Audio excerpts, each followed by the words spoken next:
Dans la famille royale, je voudrais la reine. Celle qui dirige les affaires familiales dans l'intérêt du royaume ne se dépare jamais de son masque parfois austère, parfois souriant.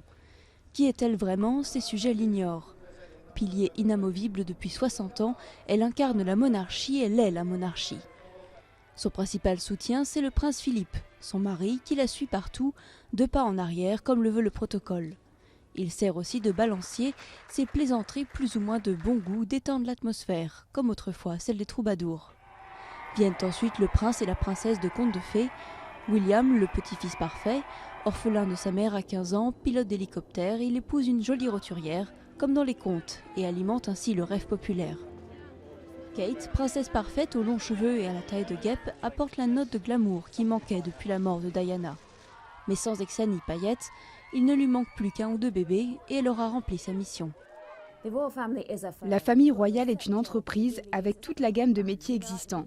C'est comme un groupe de musique pop, ils sont comme les Beatles, avec le batteur, le guitariste, le chanteur, et les rôles changent. Au début, Harry et William faisaient les chœurs, mais aujourd'hui, ils sont passés au premier plan, ce sont les chanteurs principaux.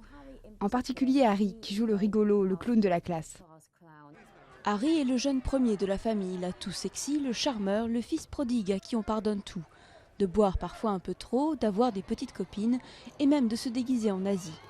Dans la firme, on pardonne les frasques, mais pas l'ennui. Le prince Charles en fait les frais, sa cote de popularité est la plus basse des Windsor. L'héritier du trône a beau parrainer plus de 300 organisations caritatives, militer pour l'environnement et de nombreuses causes sociales, rien n'efface son manque de charisme. C'est le maillon faible de la firme. Charles et Camilla sont les fidèles adjoints de la reine. Ils font leur travail, mais ils n'enthousiasment personne. J'imagine Charles et Camilla à leur bureau, derrière une grosse pile de dossiers, en train de remplir des documents Excel. C'est ce qu'ils ont à faire, c'est comme ça. Peut-être que Charles ne sera jamais pardonné d'avoir divorcé de Diana, Lady Di, rebaptisée princesse du peuple, qui joue encore 15 ans après sa mort le rôle de martyr, tandis que Charles semble condamné à la figuration. La reine a assuré la popularité et le panache de la monarchie, mais reste à voir si elle a correctement distribué les cartes pour l'avenir. Dans tous les cas, la loi est formelle, après elle, ce sera le règne du roi Charles.